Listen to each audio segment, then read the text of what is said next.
السلام علیکم ورحمۃ اللہ وبرکاتہ۔ آج ہماری خطاطی کا جو سبق ہے وہ عربک خطاطی سے تعلق رکھتا ہے، اور خطاطی کرنے سے پہلے میں چاہتا ہوں کہ میں آپ کو کلرنگ بھی تھوڑا سا سکھا دوں۔ یہ کلرنگ کرنا بہت زیادہ مشکل نہیں ہے، بلکہ بہت ہی آسان ہے۔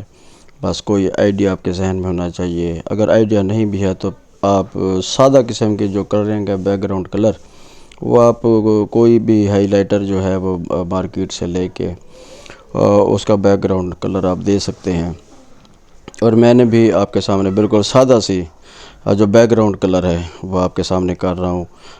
گرینش جو ہے، جو ہائی لائٹر جو ملتا ہے بازار سے، اس کے ساتھ آپ کے سامنے جو ہے نا، میں ہاف پیج جو ہے وہ میں نے بیک گراؤنڈ کر لیا اس کا کلر، اور باقی جو ہے وہ یلو جو ہائی لائٹر ہوتا ہے اس کے ساتھ میں آپ کے سامنے یہ بیک گراؤنڈ کلر کر رہا ہوں۔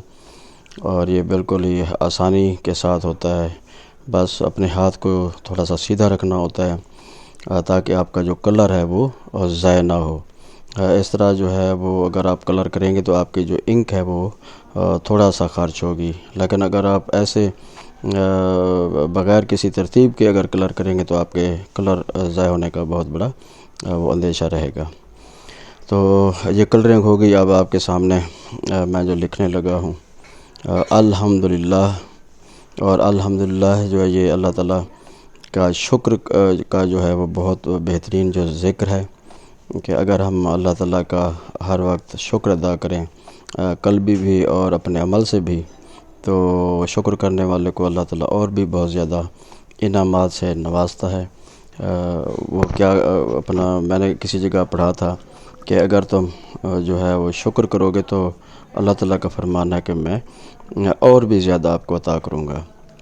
تو شکر جو ہے یہ قلبی اور عملی اور ذکر کرنے سے جو ہے وہ اللہ تعالیٰ اور ہمیں اپنی عنایات، اپنی رحمتیں، اپنی برکتیں اور اپنی نعمتیں عطا کرتا ہے۔